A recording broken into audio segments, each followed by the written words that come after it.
Gonna jump right into it with the news coming on Monday. Look, one of the cool things about working at Fox is that you get really great games to watch on Fox, on Big Fox, and now we know for sure Alabama is going to travel to Austin to play Texas on what I suspect is going to be a big noon game, right? Number one, hey, Texas, get some sleep because you kick it at 11 a.m. on September 10th. I think I'd be shocked if they were not because, frankly, that's an awesome game. I'm so excited about this because, not to get ahead of myself, but like the booty storyline, this is juicy, okay? Like, I'm having so much fun with this. So let's start with this. We got Alabama and Texas playing for the first time since the 2010 BCS championship game. You might also know that one as the year for which Nick Saban descended upon the moons with his Death Star and said, no, I run this. There is no Skywalker coming to save you. This is mine now. And he did it over Texas's dead body, all right? Texas fans feel some kind of way about this because they're like, hey, if Colt McCoy does not get hurt, perhaps Texas wins that game instead of losing at 37-21. To which I would say, you couldn't protect your winningest quarterback? You couldn't protect the dude that's named after a horse at the 40 acres? I'm saying, Garrett Gilbert came in, got waxed because that Alabama defense was like that. It didn't even matter that Greg McElroy was the quarterback. You could have put me at quarterback for Alabama. Still gonna run people down, okay? So Texas has that staring back at them while also getting to say, hey, we're 7-1-1 against Alabama all the time. I put that out there because I thought that enough people would be in on the joke on the tweets. As I said, thought you should know.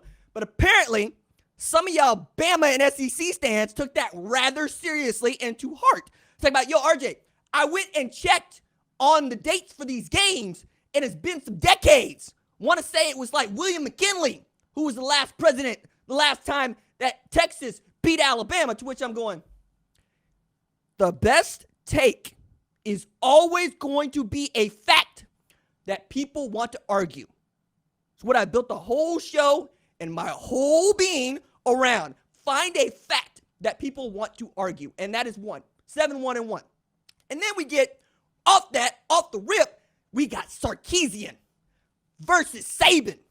You'll know Steve Sarkisian was the last offense coordinator at Alabama to win a national championship.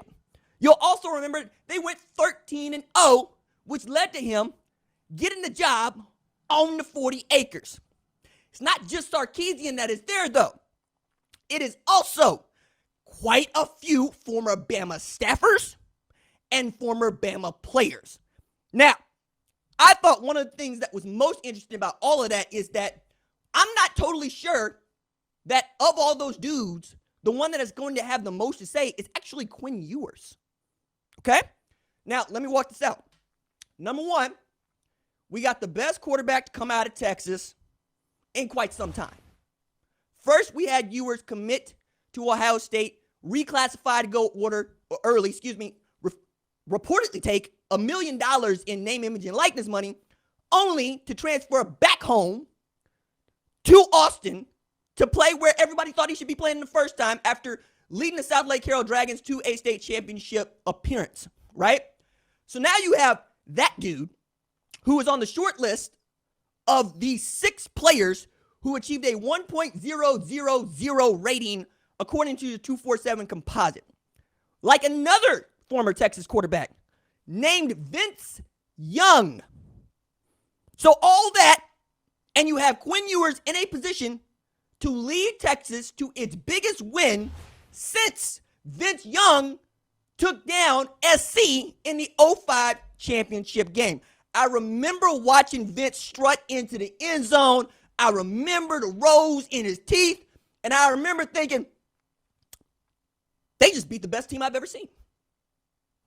That 05 USC team with the homie Matt, the homie Reggie. You know the group that was there.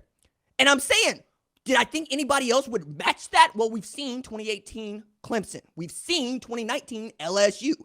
And now we have seen 2020 Alabama. Dudes that were on that team are not only coming to the 40 acres, they've already transferred to the 40 acres. All right, so start with this. Jaleel Billingsley is probably going to be starting at tight end for Texas against his former team. And I'm going to hit on Jaleel pretty hard here later on in the show, but I want to leave you with this. Jaleel Billingsley is a tight end who was returning kicks in the SEC and national championship game in 2020. Okay? I'm trying to tell you, Jaleel Billingsley was returning kicks when you had Devontae Smith and Jalen Waddle on the roster. Hello? I don't know how else to tell you that is a freak athlete at tight end that I can't wait to watch play again, specifically against Alabama, for which, Nick Saban has had some things to say about some of the dudes that, quote-unquote, shed from his program. It's not uncommon for Alabama players to transfer. It is kind of uncommon for Nick Saban to say stuff about the dudes in particular who choose to transfer, okay? You're also talking about an Alabama football team that he feels really, really good about. I've always led with this. If Nick Saban feels good about his roster come preseason camp, everybody should be on 11 because he feels like he's going to run y'all down. He feels good about this roster after spring football. Talking about there's no complainers. Everybody is on the same page. Everybody's pulling in the same direction. He feels like he's about to absolutely do another 2020 on folks. And wouldn't he love to do that against a dude that I believe is going to be pretty doggone good in 2022, and for which I'm on a short list of people saying, hey, I think Texas is going to be pretty good, to which I got one particular bit of pushback, which I can see, kind of like USC. I don't know what the offensive line situation is going to totally look like, but if it's halfway decent and you can stay long enough to, exist between the snap and handing Bijan Robinson the ball, exist between the snap, the play action pass, and Bijan Robinson, and then Xavier Worthy or Isaiah Nair, or maybe Ajay Hall. Enroll, dude. All right. So for those of y'all don't know, Ajay took down his social media post that had all the Texas stuff on it, and the 7-on-7 coach having to come out here and tell everybody, I expect him to be enrolled in Texas by the end of the month. To which I'm going, fine. But here's the thing, though. They had Jordan Addison just down there visiting, which means that a stupid, awesome receiving core, not trio, receiving core could be even more awesome. I'm excited for all of this, right? I'm also looking at this going, Bryce Young is the reigning Heisman Trophy winner. Think about this. You got the reigning Heisman Trophy winner going to Texas in a game that might be as pivotal, the word is pivotal, as the 2019 LSU at Texas game. Remember that? That was a game it felt like Tom Herman and Sam Ehlinger could have won.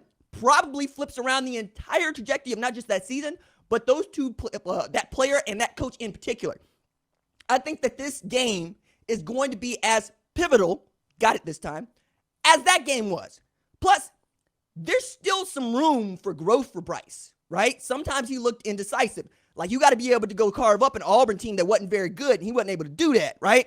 Now, Cincinnati being one thing because Cincinnati had an outstanding defense, and then Georgia, right, showing you what's really good. So you can still frustrate him. But the Texas defense has a long way before we start comparing them to even Cincinnati in 2021, let alone Georgia in 2021. I understand that. But I expect Pete Kwiatkowski to be about it. I also expect not just Steve Sarkisian, but the assistants that he hired away from Alabama to be emptying their notebooks of what they can tell everybody about their offense and defense and special teams out there at Bama. Let's not forget, Kyle Flood was offensive coordinator on that offensive line coach on that 2020 national championship team. He's now the offensive coordinator and O-line coach at Texas. Jeff Banks, coach special teams tight ends.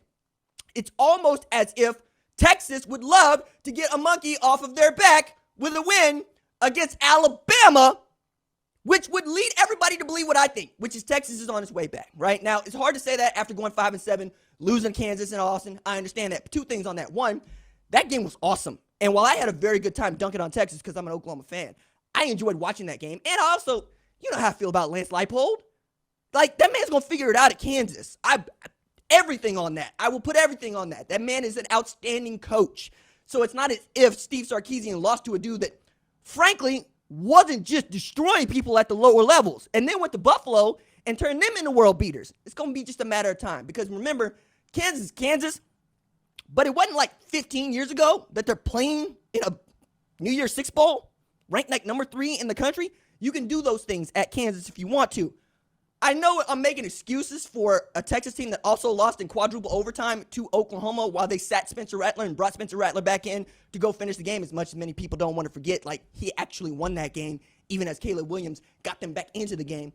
I'm saying, if things had gone well for Texas, we'd be talking about a team that might have been 8-5 or even 9-4, as opposed to 5-7, right?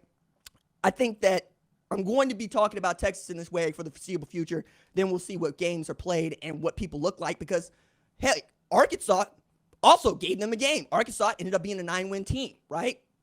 Arkansas ended up being one of the better teams in the SEC and the SEC West, period. Arkansas ended up beating A&M. A&M beating Alabama. You see how I can get this here, right? We could talk ourselves in, or I could talk myself into Texas being good because I can look at the roster and be like, yeah, man, you should be able to bird box me and have me point at Steve Sarkisian's play card, and I should still be able to get up about 500 yards a game. Just put the blindfold on, have me going eeny, meeny, miny, mo, and that ought to be able to work because they're that talented at Texas. Now, it's also Bama. But I'm also going to say this. Pete Golding, who I really like, right, who's from the Ron Roberts School of Defense. Ron Roberts is the defense coordinator at Baylor. Dave Aranda learned from Ron Roberts. Also, Dave Aranda has been a world beater at Baylor. Come on, y'all. Put the dots together. Stay woke here. Pete is going to figure it out if he hasn't already. But they look kind of suspect. I say that, but he's got perhaps the number 1 overall pick in Will Anderson coming off the edge. All right? He's got Dallas Turner coming off the edge. All right? He's got Henry To'oTo'o coming back. All right? He also added Eli Ricks from LSU. It's going to be a game, baby. I'm so excited about this. Like, yes. Oh, all right.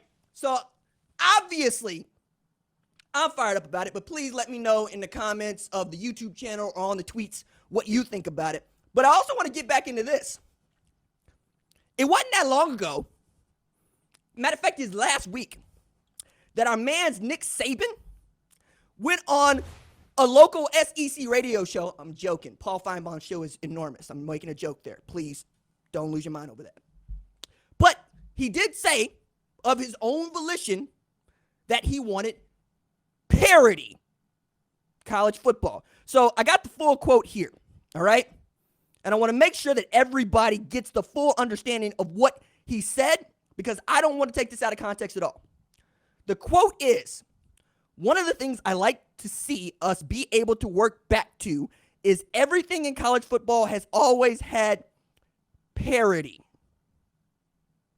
I don't think we have that balance right now, which could affect the parity of college football and college athletics as a whole.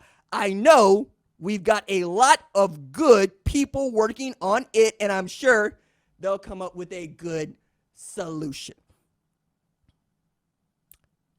Child, please. Hold up. Wait a minute. Something ain't right here. I don't think he knows, or I should say this. I think he wanted to use a different word there. I'm going to give Nick Saban credit for wanting to get back to perhaps what college football was in 1995, which doesn't make him much dissimilar than most of the people that claim to like this sport. But I'm asking, what do you like about this sport if you wanted to look like it did in 1995? I'm trying to push it into the future. But I can understand. That would put him into a group of the majority, quite honestly, that want to see, Nebraska when it was a world beater and couldn't nobody play with them. Or, I don't know, maybe Florida State when they were a world beater and couldn't nobody play with them. Or Florida, right? College football has never had parity. That's why this is funny, okay? It's never, ever, ever, ever, ever had parity. The best teams have always been the best teams because this sport is built for apex predators. It is built for capitalists, real ones. They would love nothing more than to say, hey, look, forget scholarship limits. Let everybody in, okay? That means that Oklahoma, Ohio State, Alabama, Texas, Florida, Florida State, LSU, I can put about 20 teams in the category of saying Notre Dame. We can go get who we want to get because you're not going to stop us because we've been doing this. And the only time that we actually saw somebody try to get on the good foot, it wasn't by saying, hey, let's make the rules all the same. Let's put a budget restriction in. Let's make the engine slower. Let's limit the side pods. You see the F1? Keep this up because I'm going to keep making F1 references. Everybody's going to be on this train or not on this train, but I'm going to keep doing it. Anyway, the last time I saw somebody try to do that, you know what they were called? Houston. You know what happened to them? They didn't get to play on national TV for a full year, but they were still so damn good that Andre Ware won the Heisman without playing one game on television. You know what else had happened? Southern Methodist. They decided, hey, look, what if we just met the payroll? What if we told, Eric Dickerson, take that car at A&M, drive it all the way up to Southern Methodist. We got you, fam. We got you. Then they decided that they want to enforce the rules as they were. Get out of my face, man. Okay, this is also a man in Nick Saban who has never believed in parity. As a matter of fact, Nick Saban saying he wants parity is like the Empire rolling up with the Death Star and telling the moons, I'm tired of destroying all of you. Please. Nick Saban want parity is like a Targaryen saying it wishes it wasn't the only family with dragons. Okay? Nick Saban saying he wanted parity is like being a two-legged man against the one-legged man in that one contest. It's saying, I'm tired of winning. Nick Saban saying he wants parity is like FIFA saying, I'm tired of faux fum. It just don't work. This is a man who won a national championship at LSU, frankly, by putting together one of the great rosters of 2002 leading into 2003, okay?